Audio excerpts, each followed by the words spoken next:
If you're new to stringing and you just got a machine with flying clamps and you want to try to string a racket just to practice, I would suggest not stringing the whole racket at the same time, but just practice on some of the piece parts. I've got 10 racket lengths of string here, and I've run in the center 4 mains. I'm using 4 racket lengths on one side, 6 racket lengths on the other. It's not enough to string the racket, but you'll see why I'm doing it that way later on. First thing I'm going to do to start the mains is I'm going to clamp the center 2 mains in the center. Then I'll pull tension on the second main. Then I'll clamp the second main.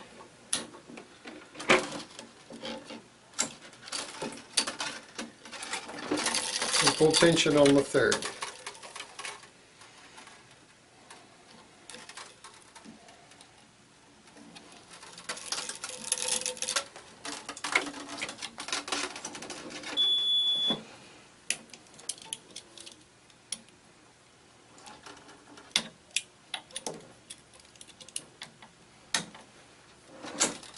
Then I'll do the same thing on the opposite side.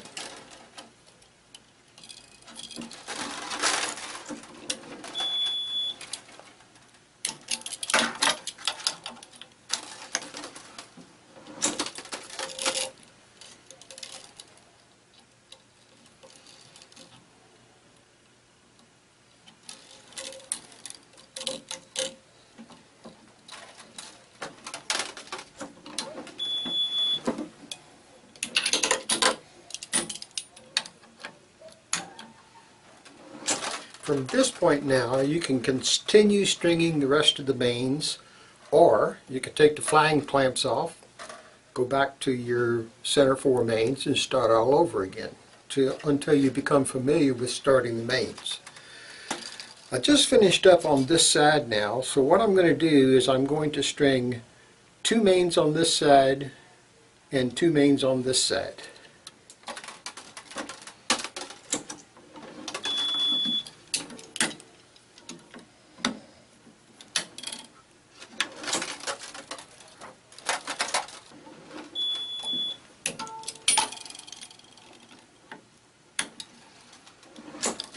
Now that I've got 5 main string on each side, what I'm going to do is I'm going to string the 6th main on this side and the 6th main on that side.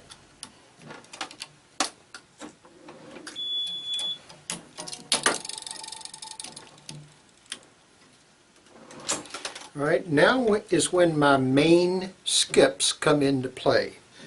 On this racket, I skip the 7th grommet in the throat and the 7th grommet in the head. So I'm going to string the 8th main, but let me show you what will happen if I string the 7th main. If I string the 7th and don't skip those holes, my strings are going to be very close together.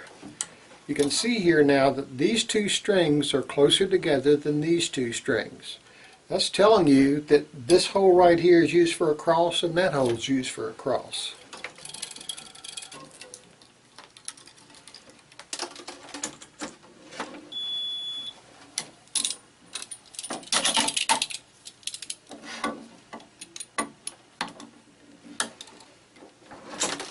Also, you want to try to get your clamps as close to the frame as you can get them. Sometimes, like if I'm using my fixed clamps, I can get it right up against the frame. If I'm using the flying clamps, not quite so close. Now I'm going to tie off this side. When I tie it off, I'm going to use a Parnell knot. For a Parnell knot, I always tie my knot with the string going towards the center of the racket. And I'm saying right here is the center of my racket or string bed. I'll take the tag end of the string, go over the anchor string, under the anchor string, and up through this loop that I've created right here. And I'll pull it down fairly small and go back to where I've got the string in the center of the racket. I'm now going to go over the anchor string and back up through that small loop.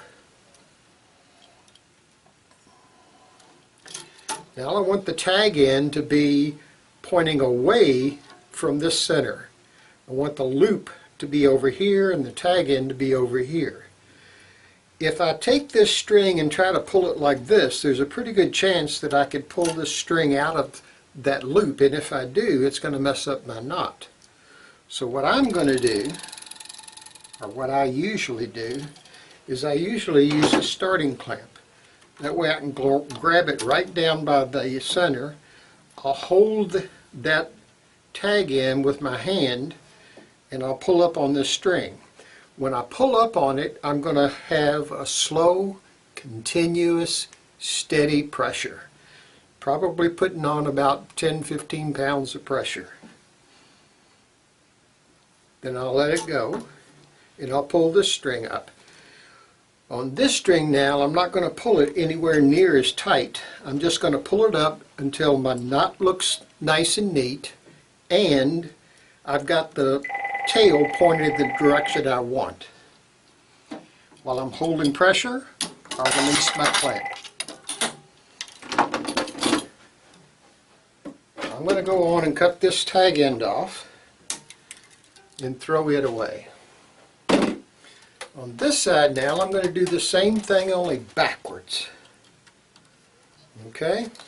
I got a little bit longer string here, and I'm going to use this longer string to play with later. Again now, I'm going towards the center of the racket. I'm going to go over, under, and through, and pull it down to where I got a small loop again. Back to the center of the racket. I want to go over this string, under the string, and back up through this loop. So I'm going to go, got too much string here to play with. Over, under, and back up through that loop. Now I've got plenty of string to play with, so I could pull it with my hand if I wanted to. But I'm going to use my starting clamp again. I'll grip it and pull up fairly snug in a slow, continuous motion. Don't rock that string back and forth because you could break the string at the knot or possibly the anchor string. Then just pull this one up snug, release it, and there you go. Those knots really shouldn't be very hard to tie unless you start using some other kind of knot like a double half hitch or whatever. Next I'm going to practice weaving crosses. On this one now, there's no mushroom on the end of the string, so I'm just going to stick it in the center here. It's usually easier if you start weaving the crosses with no other crosses in there and start in the center of the racket.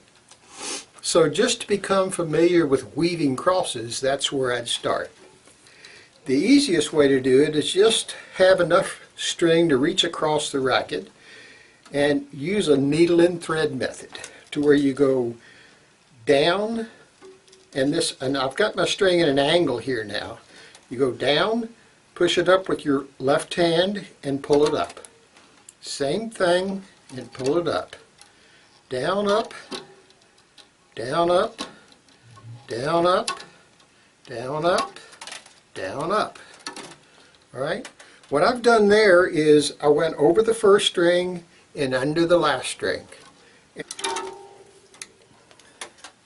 Another thing you could do, and this works pretty good for me with a poly string, is I'll take the string and have probably 16 inches pulled through. And I'll just push it down with my finger, push it up with a finger, down, up, down, up, down, up, down. And you'll notice that that string doesn't go quite far enough to get over this string. So I'll sometimes push it forward with my finger, and that'll make it spread out this way. I could do the same thing in the opposite direction. So what I'm going to do now is I'm going to practice my starting knot. I use a knot that is based on a VS starting knot. Okay? What I'm going to do is I'm going to go around my anchor string 2 times. So I want to go starting from the center, I'll go over, under, and through one time, just like I started the parnell knot. Now, rather than coming up through this loop, if I were to go down and back up through that loop right there, that would be a parnell knot. I'm going to go over and under and come up here, and I actually got this string going around the anchor string 2 times.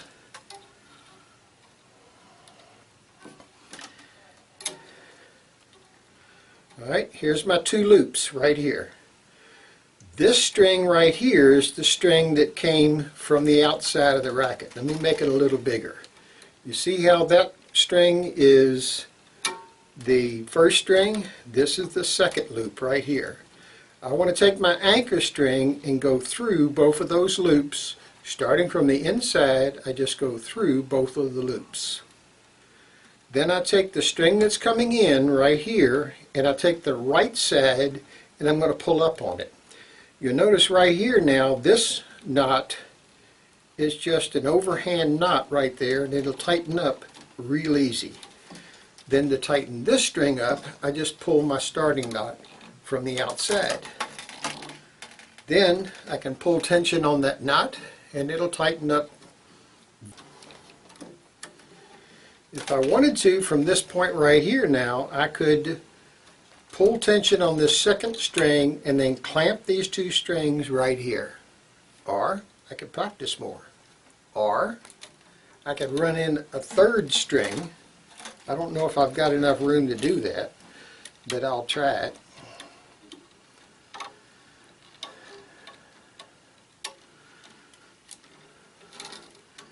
By running in this 3rd string now, I'm actually giving myself a little bit of an advantage because I'm going over high strings and under low strings. It's easier if you actually run one ahead. I don't quite have enough string to reach my gripper, so that might pull out on me. But then I'll just pull tension on the string. When I pull tension, this tightens right up. I can get the strings as straight as I want, but as soon as I put a clamp on them, it's going to mess them up, so I don't know why I really want to.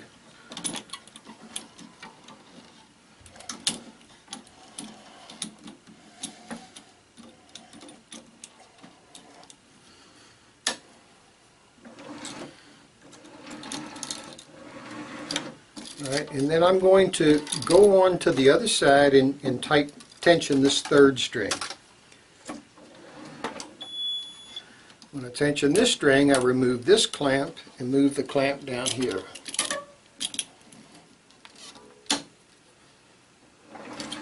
Now I'm going to give you a close-up of this knot right here and show you what I was talking about pulling tension on this, or pulling up on this tail.